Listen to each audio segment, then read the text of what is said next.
إلى هذه ولكنة صلى على حضرتنا بالمصطفى رسول الله صلى الله عليه وسلم وإلى إخواني من الأنبياء المرسلين والإرشاد والسلين والملائكة المقربين خصوصا Sahan Al-Akbar Mumjanid Al-Baghdadi وخصوصا yang santir mulim Sayyid Abdul Halim Bubisra Membiak Kebir Mbajaji Madurati Mulim Al-Fatihah.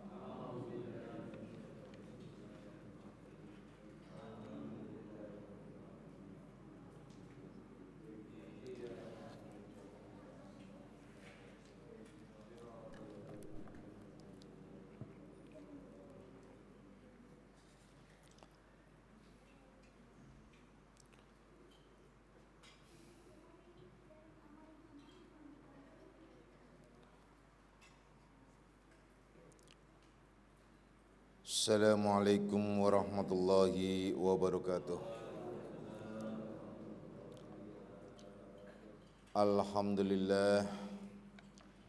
Alhamdulillahilladzi karrama bani adama wastafa minhumul ulama wa akhtara aidan minhumuz zuhada wal hukama wal kurama wa faddala minhumul arifina billahi was sifat wal asma wa azakum lazzatal mahabbati wa tallahum haqiqatil asya'i minal ardi was sama wassalatu wassalamu ala sayyidina Muhammadin khatamil anbiya alladzi khuliqa min zatihi wa minhu jami'ul asya wa ala alihi wa ashabi sadatil awliya wa ala tabi'in wa tabi'it tabi'in lahum bi ihsanin ila yaumil jazaa.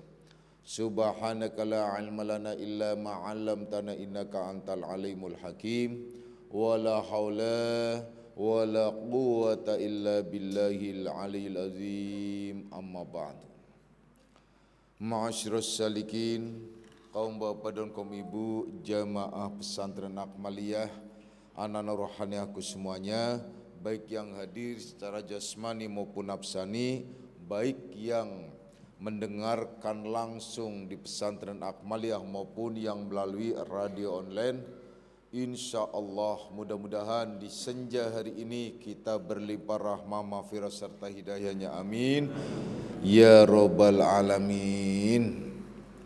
Anak-anakku semuanya, mari kita lanjutkan kajian kita setelah 1 bulan bahkan 2 bulan ya.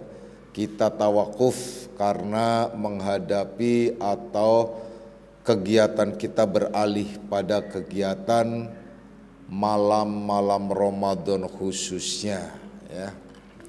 Sekarang kita sudah mulai menjalani kehidupan normal.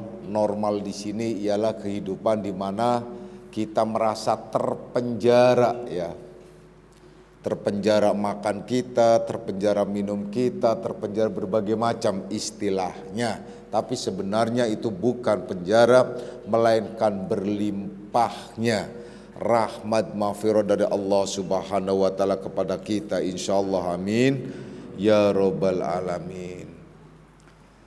Anak-anakku semuanya, pada pengajian yang sebelumnya, yaitu sebelum Ramadan, itu kita masih ada pada pasal fi bayani ma'rifati uyubin nafsi, yaitu pasal tentang menjelaskan mengetahui aib kekurangan diri kita. Berbetulan malam Sabtu tadi malam disinggung sedikit ya, Bapak nggak sengaja menyinggung itu, ternyata kita nyambung pada malam ini ya, kita nyambung bahwasanya ya pasal kita masih terkait dengan masalah pasal ma'rifatil uyubin nafsi. Pada pengajian sebelumnya itu menjelaskan ini baru pada bahagian yang pertama ya. Karena di sini dijelaskan bahwasanya ada beberapa jalan ya.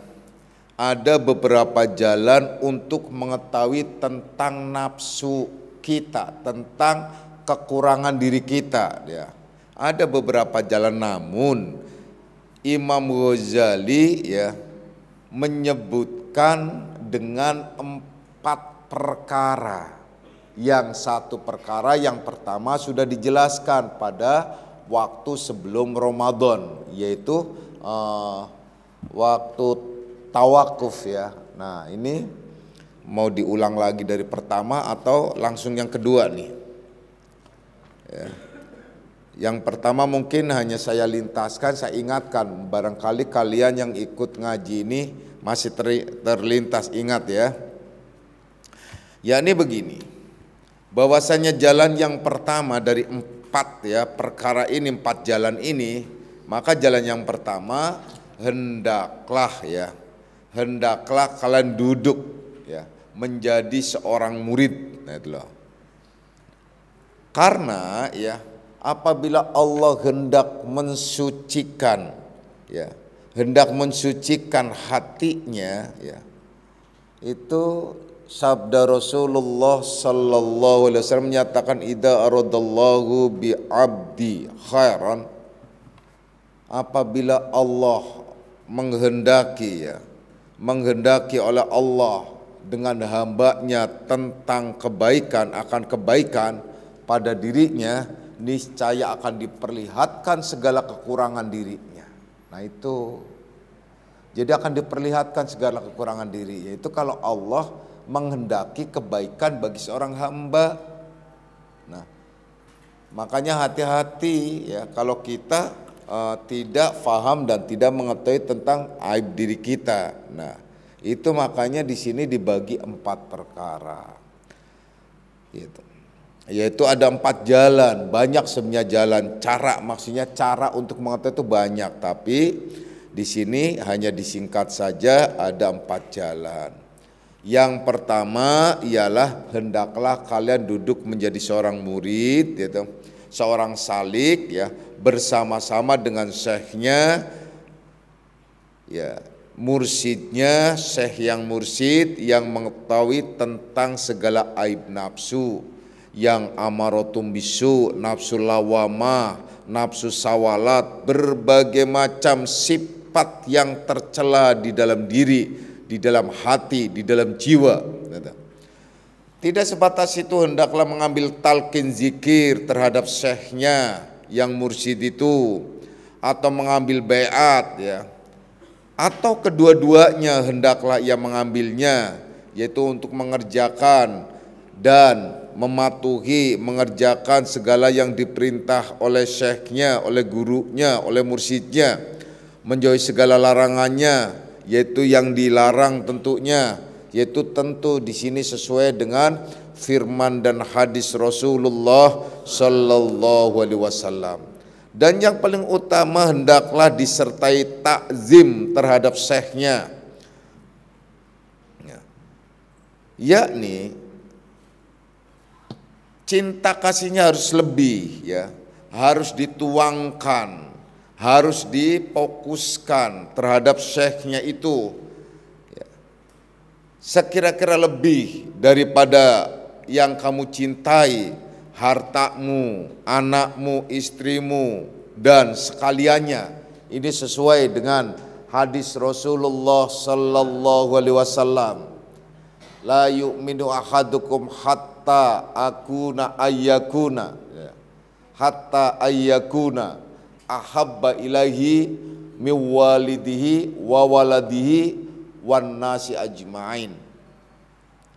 Jadi belum disebut orang yang beriman sebelum dia mencintaiku, hingga ia mencintainya itu melebihi dari apa saja yang ada di sekitarnya, termasuk anak, orang tua, bahkan manusia secara keseluruhan.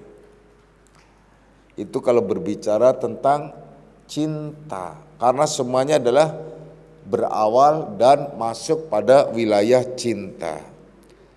Dan cara mencintai di sini tentunya layaknya seorang anak terhadap orang tua, layaknya guru murid terhadap guru, dan selanjutnya dan selanjutnya. Karena di sini ya, apabila kalian mencintainya melebihi dari apa saja, bahkan melebihi dari dirinya, melebihi dari ruhnya, berkhidmat seorang mursyid terhadap syekhnya, tentu saja akan berlimpah berkah. Seorang murid yang berkhidmah akan mendapatkan keberkahan, mendapatkan rahmat, mendapatkan manfaat, banyak sekali sebenarnya. Namun di sini kan butuh kepercayaan, butuh iman, butuh kejernihan hati agar tidak muncul berbagai macam suuzon. Nah, itu yang berbahaya. Wahai anak-anakku semuanya,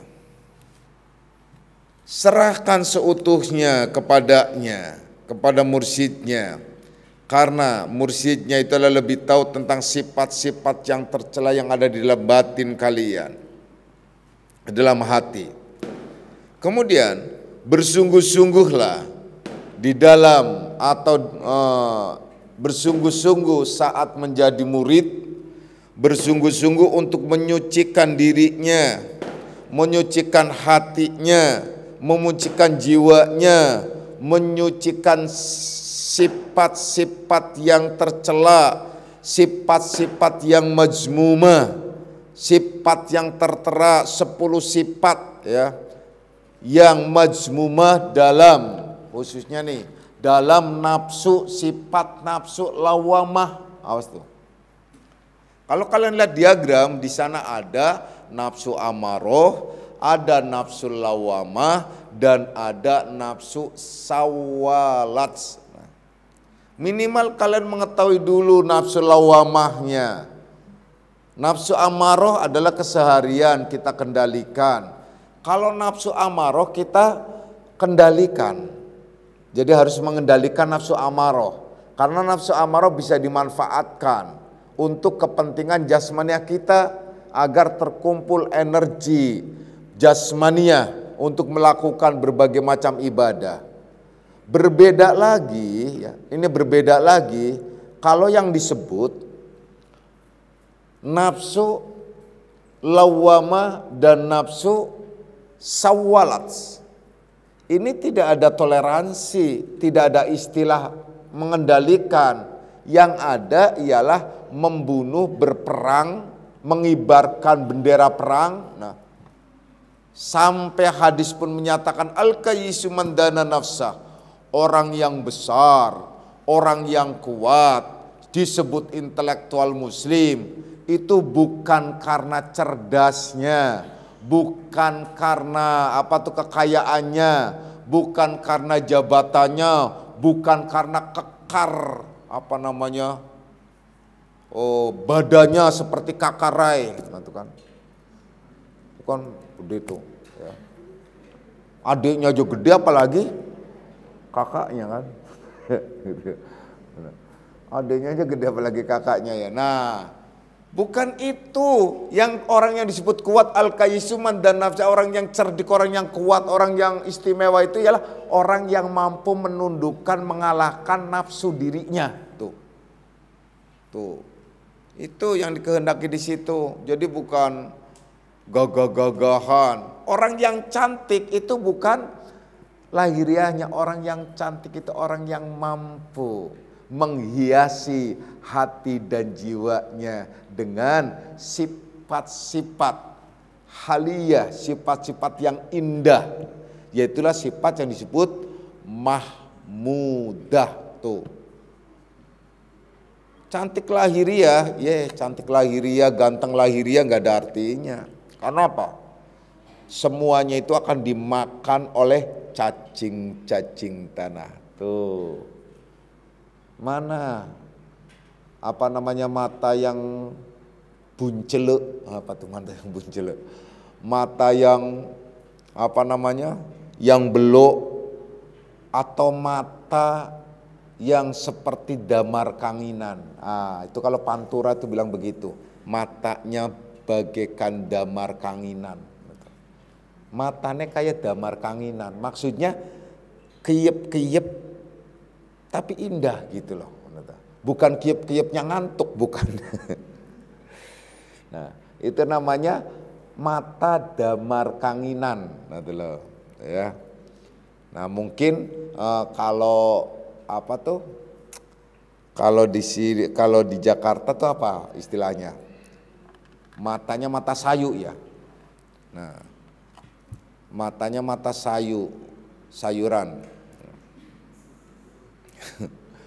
Nah, itu mata itu yang pertama kali dimakan oleh cacing tanah. Tuh, mata tuh yang pertama kali dimakan oleh cacing tanah tuh mata. Kebayang gak tuh? Gremet pas gitu. Pas gitu pas di liang lahat kalian pas dikubur, di liang lahat kalian hidup lagi. Kebayang gak sih? Aduh, gelap udah gitu cacing tanah pada datang.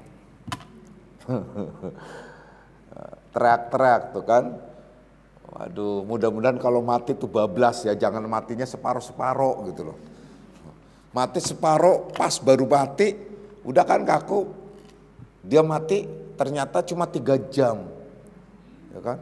Dimandiin, setelah dimandiin selesai, pas giliran sudah dikubur, dia kaget bangun gitu loh. Itu ada yang mati begitu loh ya. Tuh di media sosial juga ada tuh yang udah 3 hari akhirnya digali lagi, masih hidup gitu loh. Ngereng-ngereng gitu loh ya. Nah, silakan tuh ya. Wah, nakut-nakut ini ya. Mang kita apa tuh khawatirnya tuh matinya tuh nanggung. Kalau mati nanggung itu kan repot tuh. Soalnya udah dipendem, kita gelap, kita di mana gitu loh, nah kan? Nah, tapi kalau orang-orang yang khusus, orang-orang yang istimewa, orang-orang yang dirahmati Allah, itu adalah tentu aja langsung dan dengan kenikmatan. Nah, oleh karenanya ya, orang-orang yang meninggal dunia itu sebaiknya itu adalah disegerakan. Supaya apa? Supaya dia tidak bangun lagi, gitu loh. Jadi dikuburkan cepat gitu loh. Jadi kalau nanti dikubur, dia mau bangun, kan kehabisan oksigen, nggak jadi, kelepak-kelepak lagi mati sekalian udah. Nah kan gitu ya. Tuh ya, jadi begitu. Nah itu loh. Makanya 3 hal yang wajib disegerakan apa? Yang sunnah maksudnya disegerakan, sangat dianjurkan. Ada 3 hal. Pertama, apabila mendengarkan iqomah, segera mendirikan sholat. Iqomah ya, bukan azan, iqomah. Nah, yang kedua, apabila ada 2 orang saling mencintai, segera nikahkan. Yang ketiga, apabila ada orang meninggal, segera selesaikan, kuburkan, kapankan. Jangan sampai ditunggu sampai besok lagi. Itu adalah orang non muslim yang harusnya ada rumah duka, kemudian rumah dukanya itu nyewa, ngontrak. Nah, mati aja ngontrak. Nah, rumah duka langsung sampai berhari-hari, itu bukan Islami. Islam itulah bersegera langsung dimakamkan. Itu Islam tuh ya. Tuh, itu yang disegerakan tuh 3 hal ya. Dah, kita lanjutkan lagi. Ya. Jadi sesuatu yang lahiriah itu enggak penting. Kalau mempertahankan lahiriah itu akan amblas, hilang. Nah, ya. Tapi kan lumayan Pak, ya lumayan lah. Hitung-hitung ngontrak kecantikan, ngontrak kegantengan, ngontrak kegagahan, ngontrak. Nah, anggapannya nyewa, nah itu loh. Semua itu adalah akan diambil oleh Allah Subhanahu wa taala. Caranya ngambil gampang, macam-macam caranya ngambil itu. Dengan cara sakit, dengan cara macam-macam. Orang yang apa tuh? Ya nggak usah jauh-jauh lah. Tuh orang yang selalu mengekspos dirinya, dengan gayanya, dengan petikalan, petikalan kemelinti, gitu. Ya. Kalau Brebes bilang tuh kemelatak. Nah, menonjolkan berbagai macam ininya, langsung diambil oleh Allah. Itu semua milik Allah, diambil oleh Allah, nggak bersyukur, langsung keteyep. Nggak lama modiar. Dah. Pas meninggalnya, foto-fotonya masih terpajang di mana-mana. Nah, kenapa? Fotonya terpajang di mana-mana, ternyata foto maksiat. Kenapa? Karena seorang wanita disebut maksiat apabila memajang foto yang tidak bertutup aurat. Tuh. Terus gimana? Ya terus dosanya mengalir sampai sana terus. Dibacai Fatihah, jangankan Fatihah cuma satu RT, nah itu loh. Sedunia pun nggak akan bisa menebusnya, kecuali adalah apabila mendapatkan rahmat dan syafaat. Kalau tidak, nggak bisa. Udah, langsung dia melek di sana. Setelah melek, oh begini ya, aduh nyesel banget ya kenapa dulu nggak datang ke Akmaliyah, tuh kan. Nyesel, makanya nyesel tuh belakangan. Kalau nyeselnya di akhirat, udah nggak ada artinya. Kalau nyeselnya di dunia masih bisa mungkin, aduh, gitu. Tapi di akhirat itu persoalan. Makanya pada saat kalian ditegur di dunia, alhamdulillah. Diuji di dunia, alhamdulillah dengan ujian itu kalian bisa duduk di Akmaliyah, bisa ngaji dan sebagainya, itu sebagai contoh ya. Nah.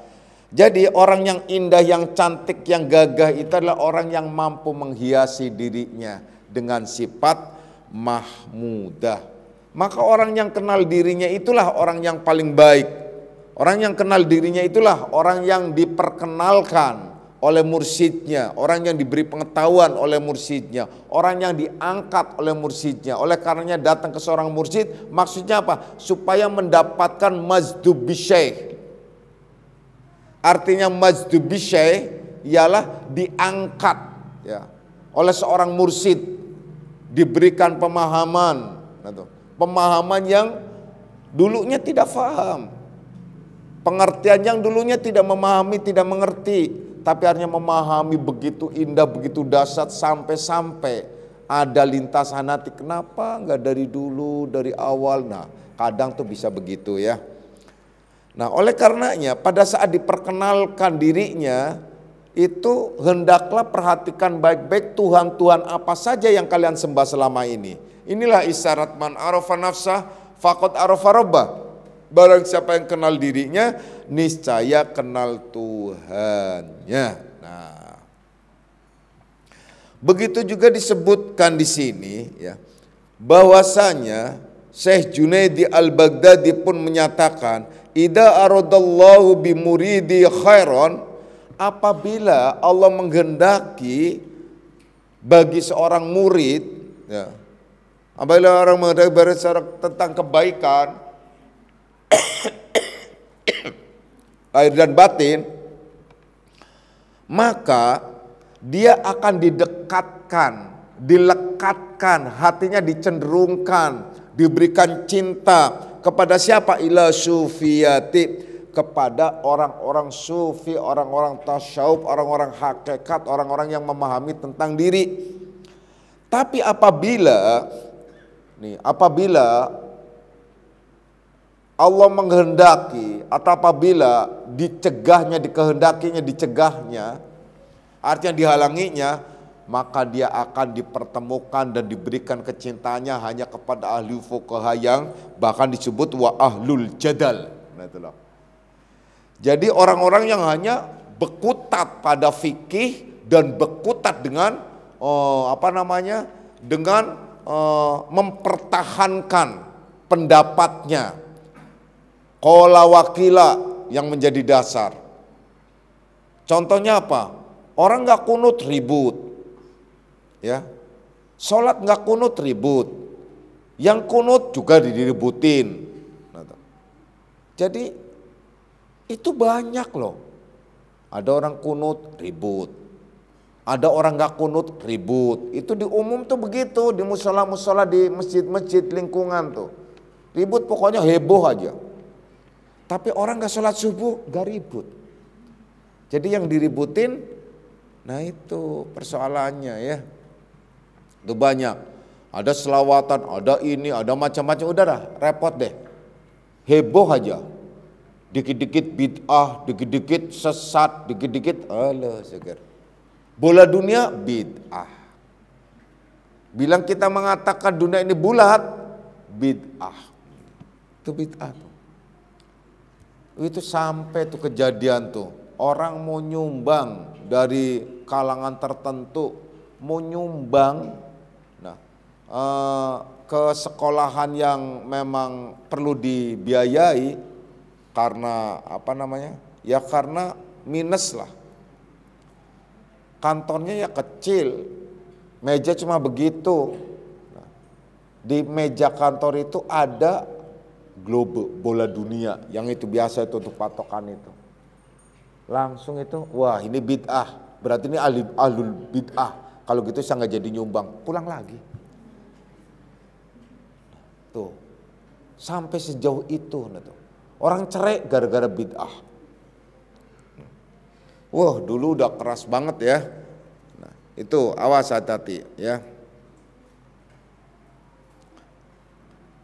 Jadi memang di sini bahkan kalau Imam Junaid al-Baghdadi juga menjelaskan lagi pada fatwa lainnya, idza radallahu bimuridi khairan au qa'ahu ila sufiyati wa mana'ahu sahibatul kiro ya. Jadi gini, apabila Allah menghendaki seorang murid itu ya satu kebaikan batiniahnya, maka dia didekatkan dengan orang-orang ahli sufi. Tapi kalau dia itu sedang dicegah, maka dia senang bersahabat dengan orang-orang, yaitu orang-orang yang ahli wacana, yang pokoknya hanya bicaranya ilmu saja. Berbicara ilmu mengawang dan macam-macam, tetapi dia tidak mengamalkannya. Itu contoh ya. Anak-anakku semuanya. Kemudian juga dijelaskan bahwasanya bagi seorang murid yang sudah hadir dan sudah datang dan sudah menjadi seorang murid dan sudah mengambil talqin, sudah mengambil baiat, maka tidak ada jalan lain ialah hanya satu kalimat sami'na wa ata'na. Aku dengar dan aku taati. Gak boleh aneh-aneh, gak boleh kok begini sih, kok begitu sih, gak usah kok begini, kok begitu.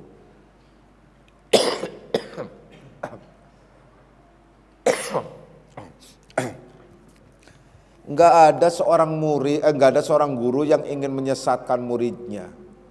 Awas loh ya. Tidak ada. Bapak sering mencontohkan secara ekstrim ya. Jadi tidak ada. Jadi apapun ya sudah jalani dan memang harus dijalani. Itu loh. Kalau sudah berani mengangkat guru ya sudah mengabdi. Gitu. Patokannya itu. Karena apa? Karena kalian hidup di mana saja itu harus ada guru, harus ada orang tua rohaniah. Jangan sampai kalian itu tidak mempunyai guru, tidak mempunyai orang tua rohaniah. Ini persoalan. Gitu. Ini persoalan yang besar.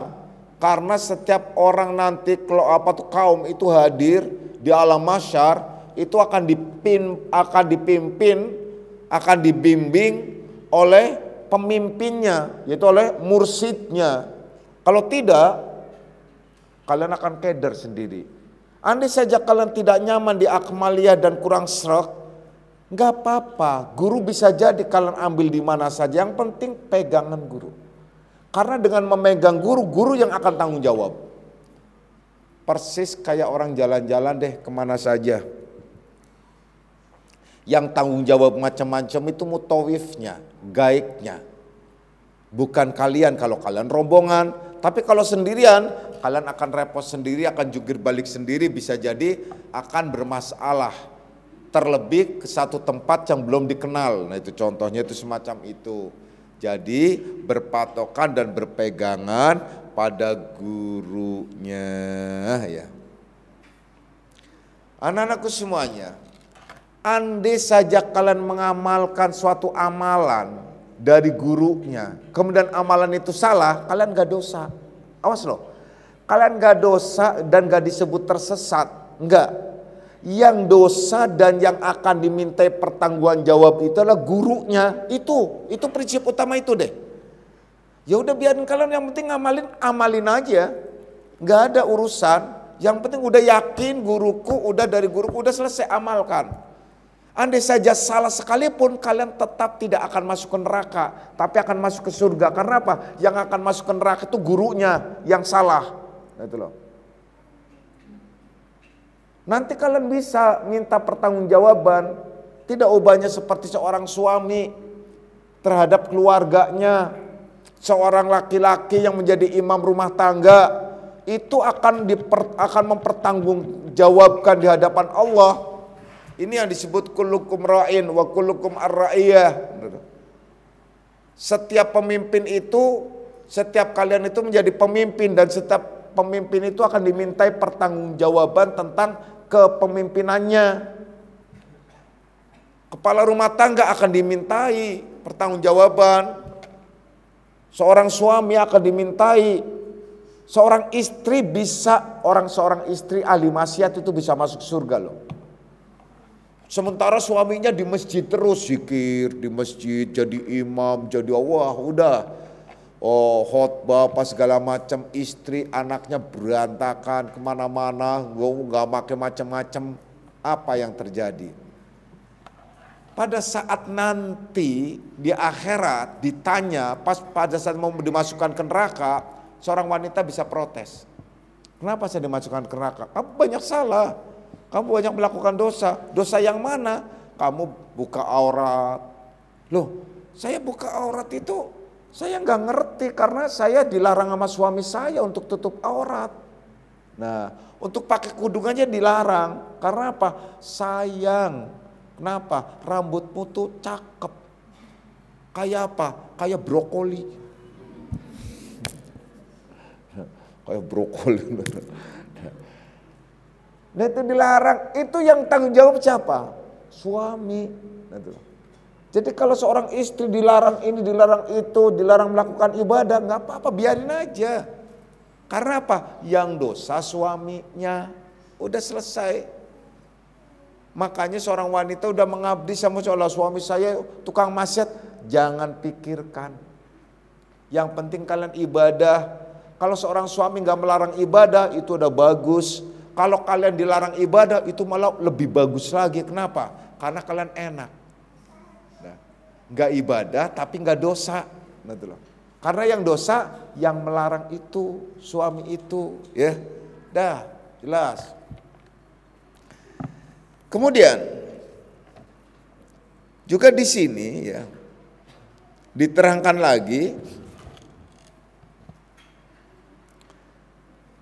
setelah kalian datang ke seorang guru, ke seorang mursyid, jangan lupa mengambil thariqahnya. Nah, itu yang paling bagus tuh. Apa itu thariqah? Thariqah itu suatu amalan, suatu ibadah yang diramu dan dibimbing oleh mursyidnya. Pertama, tujuannya untuk mengendalikan nafsu. Yang kedua, untuk menghimpun senjata hingga pada saat perang dengan nafsu dia lebih banyak menangnya daripada kalahnya. Yang ketiga, diberikan jalan dan cara strategi untuk melawan nafsu. Itu maksudnya. Jadi kalau tidak demikian tidak bisa. Kalau tidak melakukan thariqah tidak bisa. Orang yang melakukan thariqah tetapi dia tidak mendapatkan ilmunya itu juga kalang kabut. Awas loh. Dia hanya mengamalkan saja tapi tidak mendapatkan ilmunya, nggak bisa. Awas loh. Jadi di samping mengambil thariqah juga ilmu. Karena orang yang jalan menuju kepada Allah itu ada tiga nih ya. Ada tiga kelompok. Pertama, orang yang ahli beramal. Yang kedua, orang yang ahli beramal. Kemudian juga orang yang ahli berilmu. Amal dan ilmu. Pokoknya orang yang ahli amal saja. Kemudian orang yang hanya menuntut ilmu saja. Dengan ilmu dia menuju kepada Allah. Dengan amalnya dia menuju kepada Allah. Yang kedua, dengan amal dan ilmu. Yang ketiga, orang yang mazdub jadab. angkatan langsung, diangkat oleh Allah. Orang yang hanya beramal saja tanpa didasari ilmu, ini adalah seperti orang makan yang nggak minum, keselak bisa, nah, bisa mati. Kenapa? Saya bukannya ini ya, bukan membicarakan orang, tapi ini di desa saya itu ada orang tua, ini orang tua, dia tahlilan, orangnya udah tua sih, udah tua tahlilan, orang tua orang kampung kan, ya namanya udah tua, ngerawat giginya juga kurang, sehingga dia itu giginya tinggal 1 atau 2 gitu, kan susah tuh. Tahlilan duduk ya biasa. Orang kampung tuh kalau tahlilan itu biasa ada makanan macam-macam. Nah, ada makanan itu apa bentuknya di sini namanya ya? Klemet apa tuh? Atau memet, nggak tahu tuh. Klemet apa, pokoknya dia terbuat dari ketan yang hancur apa tuh? Apa sih? Bukan lemper. Dia sudutnya 3 apa tuh? 4 apa gitu loh ya. Lucu bentuknya deh. Kubus, apa tuh? Kayak piramid gitu loh. Apa ya? Namanya cakep kalau di Jakarta kalau nggak salah deh. Kalau orang Jawa bilang sih bogos poci. Klemet, pokoknya itu dari situlah itu cita itu. Itu kan kalau dimakan kan kalau di Jawa, kalau yang buatan asli di sana itu dimakan itu, wih, lumayan dalamnya kalau enggak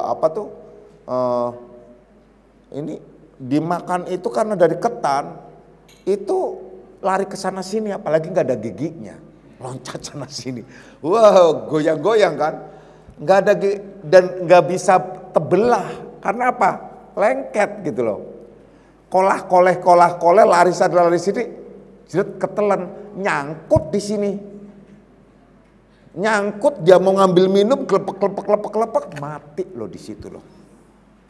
Jadi tahlilan doain orang mati sampai mati loh. Kenapa? Itu nggak bisa kedorong air akhirnya. Itu orang makan yang langsung mati. Karena apa? Karena makan tanpa minum. Jadi kalau ada orang beramal, orang ahli amal terus ngamalin terus, tapi nggak ada ilmunya, itu persis kayak orang makan tanpa minum. Nah, ada lagi orang yang minum terus tapi tanpa makan, itu busung lapar itu.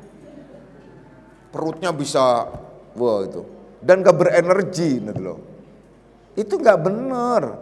Jadi kalau kalian punya ilmu saja, berilmu terus, berwacana terus, ngotak-ngatik ilmu terus, gak ada amalannya, sama orang minum, kebanyakan minum gak pernah makan. Nah, sedangkan di Akmalia sengaja diajak untuk 2 hal itu, ilmu dan amal. Kalian mengambil torekohnya juga diberikan ilmunya, makanya kajiannya terus. Ini yang mutawasid, yang pertengahan, ini yang selamat. Karena fa'alimum bi ilmi lam yamalan mu'adzabu min qabli abidil wasan, fa'alimum bi ilmi lam yamalan. Orang yang berilmu tidak diamalkan itu akan diazab terlebih dahulu dari orang yang menyembah berhala. Wal amalu bi ghairi ilmin dhalalun syadid. Dan amal tanpa ilmu kesesatan yang amat sangat.